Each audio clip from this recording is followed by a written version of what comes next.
Okay, I just got home from seeing Return to Silent Hill, and I need to get my thoughts out right now. I cannot type them. I cannot wait for tomorrow. I need to talk about this while it's still fresh in my head before I go to sleep.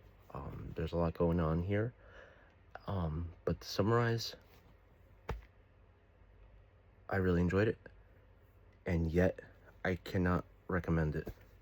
Not to casual audiences, not to people who aren't familiar with the games. Uh, um, so this is an adaptation of Silent Hill 2, which is an amazing game. I just played the remake within the last year, and it's very faithful, almost to a fault. There are some interesting changes. For one, not a big spoiler, but James and Mary are not married. They're a couple. They're a dating couple. Um, but there are some other kind of interesting changes. But for the most part, it's pretty faithful down to, it being more surreal, psychological, cerebral, symbolic, ambiguous than the story of the first game slash first movie, about a father looking for his lost daughter in this town that is haunted. It's not really too much of a direct sequel to the first one. I'm sure there are, there seem to be some minor references to the first movie to connect it in the same universe, but at the same time, it's very much a standalone thing. And going in, you kind of have to expect a sort of David Lynch kind of surreal, or kind of going back to the movie that inspired the Silent Hills franchise, Jacob's Ladder, with the kind of jumps in time, kind of confusing. Like, okay, is this the dream? Is this jump to the past the dream? Is the present day the dream? There's a lot of that going on, and the people who were sitting behind me, older people. It was a couple. When the credits started rolling, the woman was like, that movie made no sense. And I kind of turned around and I was like, well, actually, no.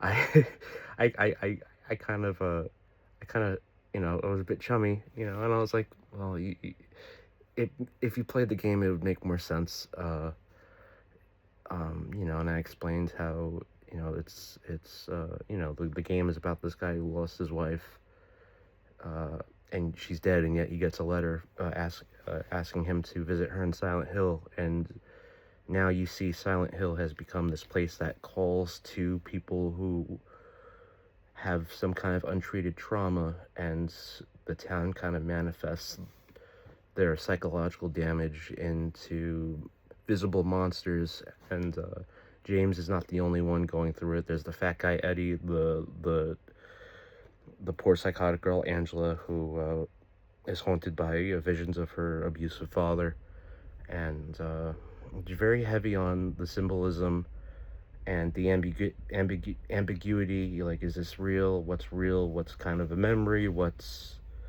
and I really like that. They captured a lot of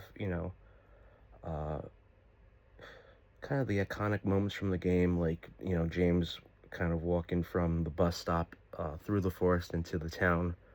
The guy who played him was pretty good. He doesn't look like the character, but but his voice and that sort of confused, serious air that he has to him was very much like James in the game.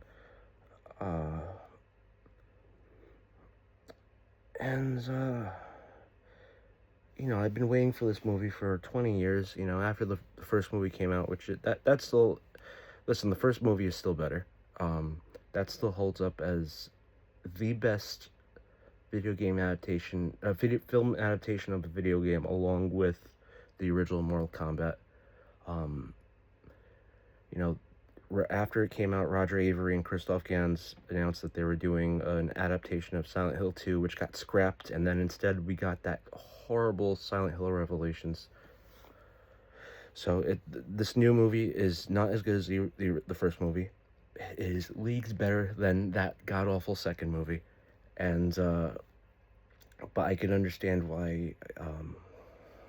Maybe if you go in again expecting this deeply psychological, kind of almost kind of intentionally confusing, surreal movie, you know, maybe you will enjoy it. I think fans of the games will get a little more out of it.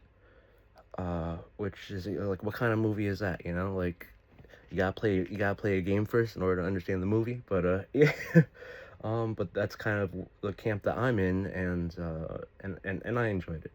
So if for some reason you're like, oh, I want to see this, but you know, I don't want to be too confused, then go get Silent Hill 2 for PS5. Play that shit your pants from getting too scared.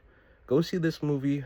Um, Appreciate the homages to the game and some of the, you know, the changes. And I gotta say, the movie's pretty damn scary. Uh, Maybe some of the CG is a little not all that convincing, but I gotta say, I think it was actually, again, the story. The first movie's better. That's a better movie overall, but this one was scarier. And there were a couple of parts that really made me jump. And so if you're a Silent Hill fan, like, and not just a fan of the original movie, I'm talking about the games, and you get that, you know, especially the second game is this kind of exploration of a man's nightmare, uh, then I recommend it. Um, Anyone else, you'll probably want to pass, and that accounts for, I think, a lot of the bad reviews this movie's getting. But I was really into it. I know they said they want to do a movie based on the fourth game, and I haven't played the fourth game, but I mean, if they get director Christophe Gans back, I mean, I'm all in. So yeah, I liked it, but I don't recommend it.